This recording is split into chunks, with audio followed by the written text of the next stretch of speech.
E se o método de ensino mais eficaz não viesse do professor, mas do colega ao lado?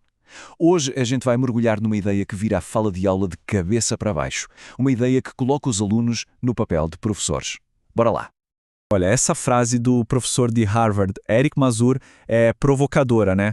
Mas ela acerta em cheio no problema. Sabe aquela sensação de que numa aula tradicional a informação só viaja do caderno do professor para o caderno do aluno sem ser de fato processada ou entendida? Pois é. E o homem por trás dessa ideia toda é o protagonista da nossa história. Nos anos 80, Eric Mazur não era um professor qualquer. Ele era tipo uma estrela do ensino de física em Harvard, uma das universidades mais prestigiadas do mundo. E não era só a universidade que achava isso, não. Os próprios alunos concordavam. A avaliação dele era quase perfeita. Por qualquer métrica tradicional, ele era o exemplo máximo de um professor de sucesso. Só que, por baixo dessa fachada de sucesso, uma dúvida começou a incomodar o Mazur. Sabe, será que as boas notas e as avaliações ótimas realmente significavam que os alunos estavam, de facto, entendendo a física a fundo?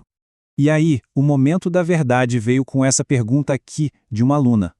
Para ele foi um choque. Pensa bem, como assim existe uma diferença entre o que ele ensinou e o que o aluno acha que é a resposta certa? Essa pergunta escancarou a falha no sistema. Os alunos eram ótimos em memorizar fórmulas para passar na prova. Sabiam aplicar as equações, mas faltava a intuição, a compreensão real dos conceitos. Era uma aprendizagem, assim, bem superficial. A resposta de Mazur para essa crise não foi tentar dar aulas ainda melhores. Não. Foi repensar tudo. E aí ele criou a instrução por pares. A premissa é genial de tão simples. A forma mais profunda de aprender alguma coisa é ter que explicar essa coisa para outra pessoa. E o processo é muito elegante. Primeiro, o professor lança uma pergunta desafiadora. Isso força todo mundo a pensar sozinho e a votar uma primeira vez. Mas a mágica mesmo? A mágica acontece agora. Os alunos se viram para os colegas, debatem, tentam convencer uns aos outros. Só depois disso é que eles votam de novo. E aqui está o segredo do negócio. A discussão só acontece se a turma estiver na zona ideal. Se quase todo mundo acerta de primeira, o professor segue em frente. Se quase todo mundo erra, quer dizer que ele precisa ensinar o conceito de novo. Mas, quando as respostas estão divididas, ali entre 30% e 70% de acertos, aí sim é o cenário perfeito para os próprios alunos se ensinarem.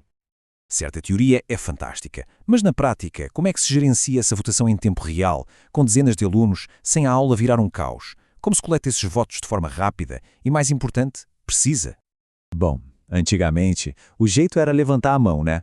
Mas isso cria uma pressão social danada e é super difícil de contar direito. Hoje, a tecnologia resolve isso para a gente. Ferramentas digitais como clickers ou aplicativos permitem que a votação seja anônima, instantânea e ainda dão ao professor dados precisos em questão de segundos. E essa metodologia não ficou só lá em Harvard, não. Vamos dar uma olhada em como ela funciona no mundo real, analisando um estudo de caso numa turma de Física do Ensino Médio aqui no Brasil. Mas a grande pergunta é, essa discussão entre colegas funciona mesmo?